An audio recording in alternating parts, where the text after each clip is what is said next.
Friends, Venezuela, which is a Latin American country surrounded by Brazil and on the other side Trinidad and Tobago Islands and also Peru. This was one of the healthiest economy in this part of the world, but today it is facing a humanitarian crisis. And it is just because of political mismanagements, corruption, socialism taken in a wrong sense, and the present President Maduro, who has botched up whole things and taken power in his own hands, and also America not paying up or twisting its tail so that it goes down. The present government does not want to accept aid because it feels and is trying to create a false aura that there is no problem in Venezuela. But there is a grave problem of unemployment, poverty, hunger, malnutrition, and so on and on. So keep watching my video till the end to know the state of Venezuela and how it happened. Before that, I will request you to please purchase something from our e-com site Sonajari Arts, where we showcase the art of Bengal, and it supports our NGO, which has a tagline of right to education for the underprivileged, where we bring a smile to every child.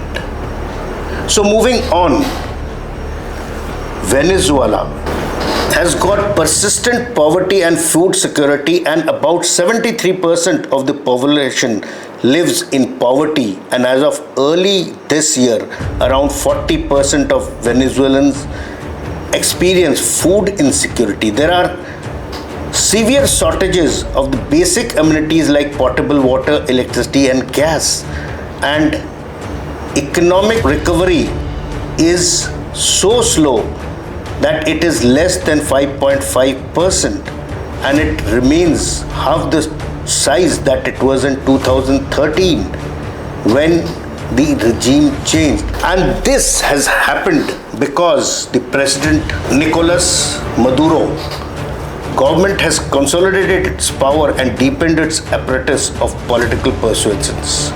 Then as of September 25, Venezuelan human rights groups reported 827 political prisoners in the world, and the opposition is totally suppressed, and there is only one opposition news channel that also runs on the orders of the government. There is no social media, there is no internet, and there is no freedom of speech. But yet, Maduro says that there is no problem in the country. Unemployment index is very high. And as of late 2024, 7.8 million Venezuelans have fled the country, and since 2014, majority relocating to other nations in Latin America and the Caribbean. And there is a danger of the population of Venezuela crossing the dangerous Darien Gap on the Colombia-Panama border to face north, an increased risk due to the harsh conditions and restrictions of visa. So how did this problem evolve? It took nearly 2 decades for this country to slide down. Venezuela's economy has contracted about 15% a year for 3 years, according to the IMF, meaning that since 2013, more than half the economy has simply disappeared. Inflation has rendered its currency virtually worthless, and many towns, all ATMs are empty. Majority of people go hungry. Its cities and towns are periodically and often daily blacked out because there are power rages. There is an energy crisis, electricity crisis. There is no gas. This has happened after Nicolas Maduro, who took over after Hugo Chavez passed away. And this bus driver turned politician entered and became the president and declared himself re-elected to office despite him being told to leave office, there being coups. He has held on with the help of the military and the police. So now Venezuela's politics take place in the streets. There are huge protest marches which support Guaido, who is the opposition, and smaller counter protests support Maduro.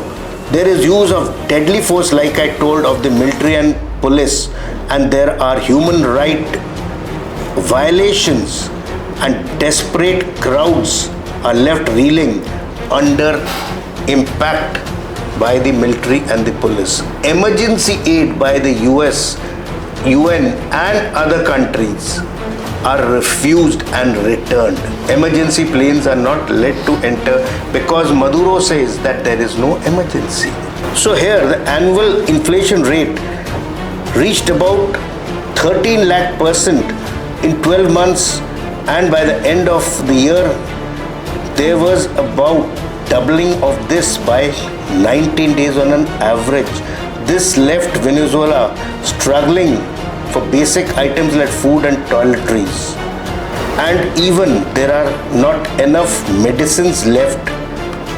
So we will just come to know Hugo Chavez and then who is Maduro and how this problem came up.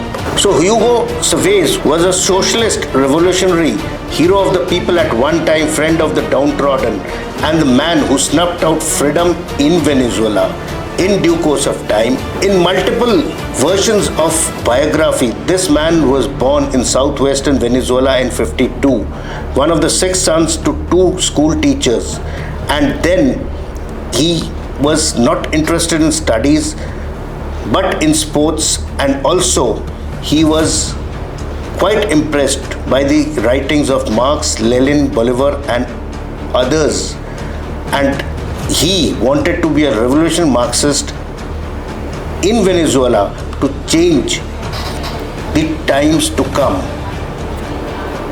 At the same time, he was attentive to the communist guerrilla insurgency of the FALN underway in Venezuela during the 1960s, which was inspired by the new Cuban communist dictator Fidel Castro. Castro became Chavez's inspiration and ally, and at 17 he joined the military academy, and as he was good in sports, kept on going, and once he was commissioned as second lieutenant, he was not interested in the army ways of life, but he joined the guerrillas and became a revolutionary and then took over the reins of the country. At that stage of time, he was taken as a hero of the poor, but then as time went on, he snuffed out opposition and came into power. And when he passed away in 2013 and Maduro came into power, he started giving a false sense of everything being well.